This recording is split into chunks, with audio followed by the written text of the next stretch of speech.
தாமிரபரணி நதிக்கரையில் செப்பரை என்ற ஊரில் அமைந்துள்ள மிக பழமையான ஸ்ரீ அழகிய கூத்தர் திருக்கோவில். இங்கு மூலவராக நெல்லையப்பர் காந்திமதி அம்பாள் அருள்பாலிக்கின்றனர்.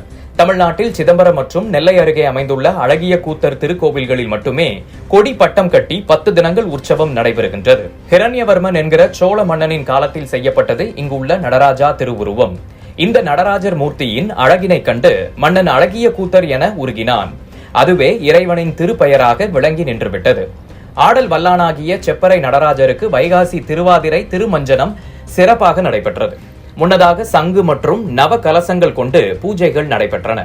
தொடர்ந்து சபை நடுவில் எழுந்தருளிய ஸ்ரீ நடராஜருக்கும் சிவகாமி அம்பாளுக்கும் மாப்பொடி, மஞ்சள், வாசனை பொடி, பால், தயிர், தேன், பஞ்சாமிர்தம், அன்னம், இளநீர், விபூதி, சந்தனம் போன்ற 16 வகையான அபிஷேக பொருட்கள் கொண்டு சிறப்பாக நடைபெற்றது.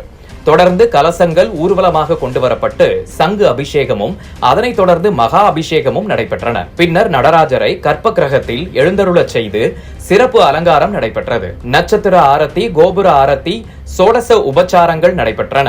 அதனைத் தொடர்ந்து அர்ச்சனை, வேத பாராயணம், பஞ்ச புராணம் பாடி கற்பூர ஆரத்தி நடைபெற்றது.